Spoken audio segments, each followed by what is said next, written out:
دنیا کے کاموں میں ہم استقامت دکھاتے ہیں، ایک خیال بنتا رہتا ہے، بچہ ہے، نوجوان ہو گیا، تعلیم ہو گئی، اب اس کے خیال میں ہے گھر بسانا، پھر گھر والوں کا بھی خیال ہوتا ہے، اس کا بھی ہوتا ہے۔ بعض بچے تو برتن توڑنے لگتے ہیں، برتن پھینکنے لگتے ہیں، اپنے غصے کا اظہار کرتے ہیں والدین سے کہ بھئی کیوں دیر ہو رہی ہے۔ دنیا کے کاموں میں آپ دیکھیں استقامت ہم دکھاتے ہیں، کپڑے میلے ہو جائیں تو آپ اس کو بدلتے ہیں اور آپ بدلتے چلے آ رہے ہیں، یہ نہیں ہوا کہ آپ نے ایک جوڑا ایک مہینہ پہنا۔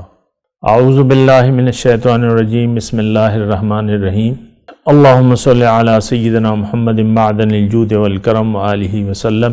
سامعین و ناظرین اکرام، السلام علیکم ورحمۃ اللہ وبرکاتہ۔ آج کا ہمارا موضوع یہ ہے کہ استقامت مگر کیسے؟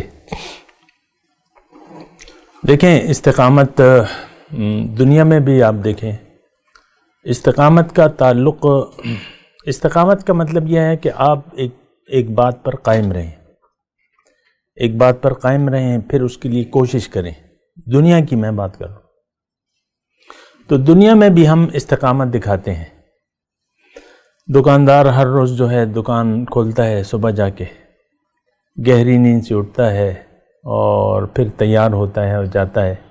ہر ایک کی اپنی کام کی نوعیت ہے، کوئی کسی کا کام سخت ہے۔ اب مثال کے طور پہ تپتی دھوپ ہے، ایک گلکار ہے، راج ہے، تو وہ اپنے ٹائم پہ اس کو جانا ہے، اور تپتی دھوپ میں بغیر پنکھے کے، ہم تو اپنے لیے کولر لگا لیتے ہیں، پنکھوں میں رہتے ہیں، تو وہ جاتا ہے، پھر مزدور بھی اس کے ساتھ لگا رہتا ہے۔ دنیا میں آپ دیکھ لیں استقامت، یعنی دنیا کے کاموں میں ہم استقامت دکھاتے ہیں۔ 10-15 سال اپنے بچے کو آپ مسلسل کبھی آپ سوچ نہیں سکتے کہ 1 سال میں بچے کو بٹھا لوں گھر پہ۔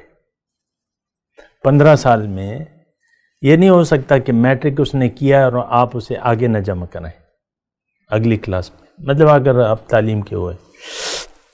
دنیا کے کاموں میں ہم استقامت دکھاتے ہیں، ایک خیال بنتا رہتا ہے، بچہ ہے، نوجوان ہو گیا، تعلیم ہو گئی، اب اس کے خیال میں ہے گھر بسانا، پھر گھر والوں کا بھی خیال ہوتا ہے، اس کا بھی ہوتا ہے۔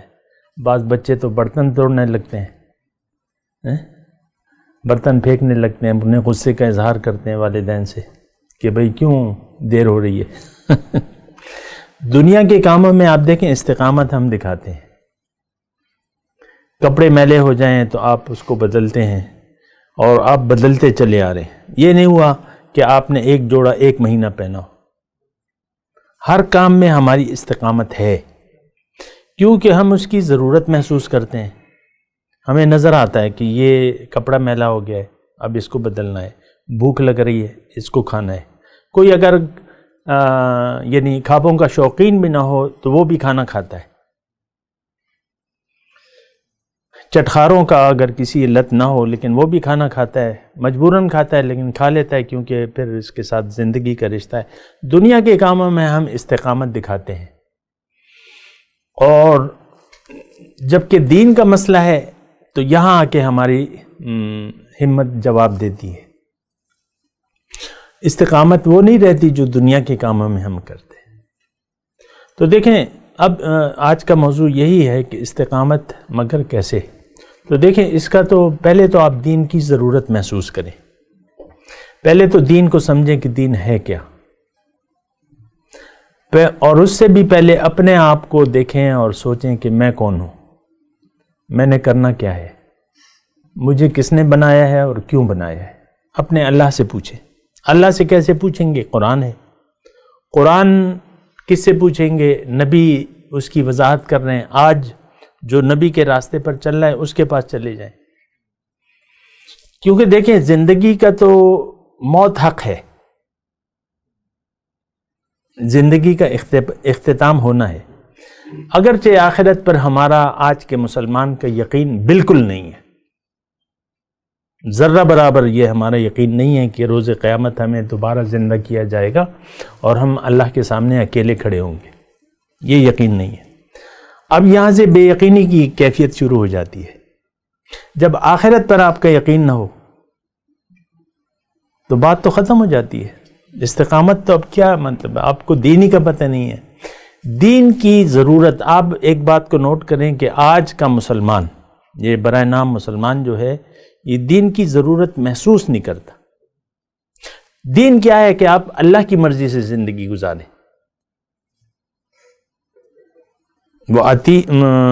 وَاسْمَعُوا وَأَطِیعُوا، سنو اور اطاعت کرو، خیر لِأَنفُسِکُم. دین کیا ہے کہ آپ زندگی اللہ کی مرضی کے لیے، اللہ کی مرضی سے اور اللہ کے لیے گزارے. چونکہ یعنی ہمیں نہ اپنی حقیقت پر یقین ہے، ہم اپنے آپ کو ظاہر کا ٹٹو سمجھتے ہیں کہ بس یہی ہے، یہ پیسہ اصل ہے، یہ دنیا اصل ہے، یہ میری بیوی، یہ میرے بچے، یہ میرے شوہر اور یہ میرے نواسے اور پوتے، اینڈ دیٹس آل. کوئی اور سوچ ہے؟ کوئی اور سوچ ہے ہی نہیں.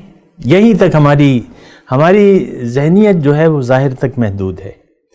آپ کی جو استقامت کی پہلی سیڑھی ہے، دیکھیں دو چیزیں ہیں، ضرورت محسوس کریں دین کی،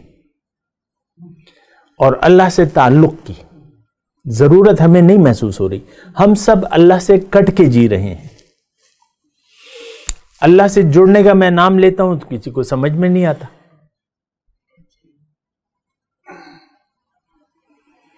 تو سب سے پہلے یہ ہے کہ آپ اپنی حقیقت پر غور کریں کہ آپ کون ہیں، آپ کہاں سے آئے ہیں، جانا کہاں ہے، منزل کیا ہے. یہ سوچنا انتہائی ضروری ہے. اگر یہ باتیں آپ نے نہیں سوچیں تو باقی باتیں پھر بیکار ہیں.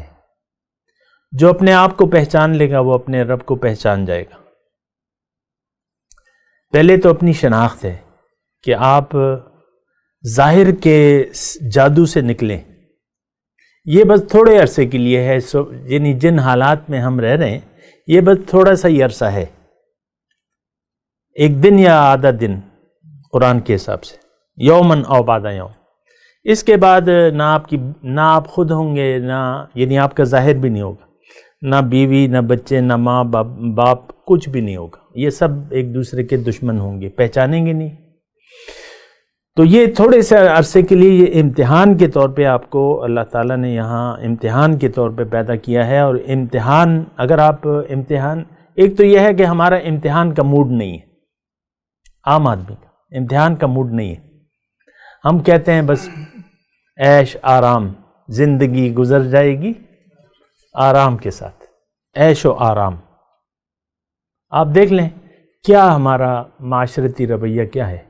اپنے آپ سے غافل ہیں، اپنی حقیقت، ساری زندگی دنیا کے لیے گزار دیتے ہیں. کوئی اور مقصد تو نہیں ہے.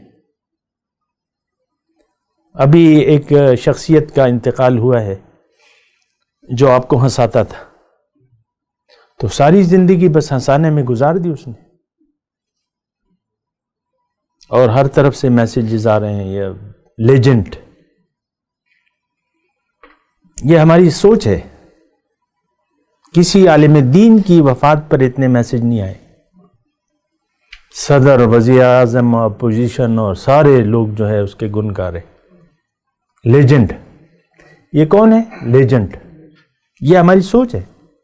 ہم یہی کامیابی کہ بس دنیا میں آپ کچھ نام پیدا کریں، اور بس پھر ایک جملہ میں نے سنا، فنکار کبھی نہیں مرتا. ایک جملہ میں نے پڑھا، فنکار کبھی نہیں مرتا. وہ کمنٹس میں ہوتا ہے نا، فنکار کبھی نہیں. تو دیکھیں سوچ کو بدلنے کی ضرورت ہے. استقامت کی پہلی سیڑھی جو ہے وہ آپ ضرورت محسوس کریں دین کی، اللہ سے رابطے کی، اللہ کے راستے کی. اللہ کا راستہ ہمیں نہیں معلوم حقیقت میں، اور چلنا بھی نہیں چاہتے.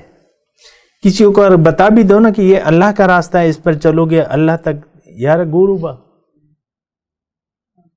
پہلے دنیا کو اکٹھا کرو، پیسے بناؤ، یہ تمہارے مسائل بہت ہیں. تو بات کریں گے پھر انشاءاللہ. وآخر دعوانا ان الحمدللہ رب العالمین. مولایا صلی وسلم دائما ابدا على حبيبك خير الخلق كلهم